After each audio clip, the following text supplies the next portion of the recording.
আমি মনে করি আমাদেরকে কিছু মানুষ ভোট দেবে, আমাদেরকে অনেকেই শত্রু হিসেবে দেখে। আমরা চেষ্টা করব 1 থেকে 5-এর মধ্যে থাকার জন্য। এখানে আমি প্রতিদিনই আসি। গতকালকে আমাদের নিবন্ধনের কাজের জন্য নির্বাচন কমিশনের কাজ ছিল, এই জন্য আসতে পারি নাই, খারাপ লাগছিল। আজকেও চলে আসছি, কালকেও আসবো। যে কয়দিন এখানে আছেন প্রতিদিনই আসবো, আসতে ভাল লাগে। আমরা তো ভিতরে ঢুকি না, আমি যতবার চাপি ততবারই ভিতরে ঢুকতে পারি, ঠিক আছে, কিন্তু আমি একদিন শুধু ঢুকছি, এরপরে আর ঢুকিনি, যে আমার ঢোকা প্রাসঙ্গিক না। এমনি বাইরে এসে একটু দেখে যাই, ঘুরে যাই, এখান থেকে ভাল লাগে।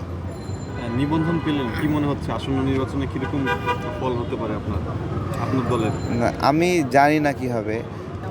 হ্যাঁ, তাহলে এতদিন ধরে নিবন্ধনটা আটকে রাখার কারণটা কি ছিল? এতদিন ধরে আমাদেরকে অনেকেই শত্রু হিসেবে দেখে, তাদেরও একটা তৎপরতা আছে। সবাই নিবন্ধনের জন্য লড়াই করে, কিন্তু কারোর নিবন্ধনের বিরুদ্ধে লড়াই করে, এইটা আমরা দেখলাম, তাই না?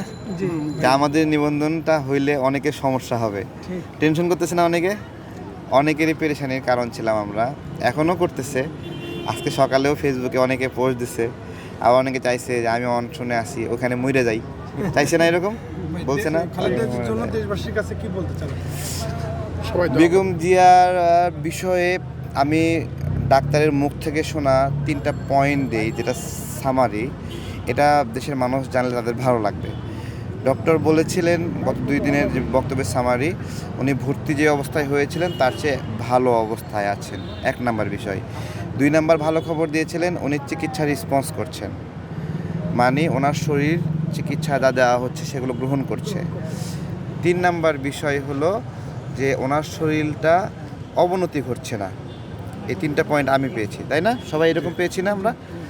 তো এই 3টাই ভালো খবর। আমরা চাই এখন দ্রুত সুস্থ হোক উনি, বিদেশি নেওয়া লাগলে বিদেশে নেক, ভালো হয়ে আবার দেশে ফিরে আসুন।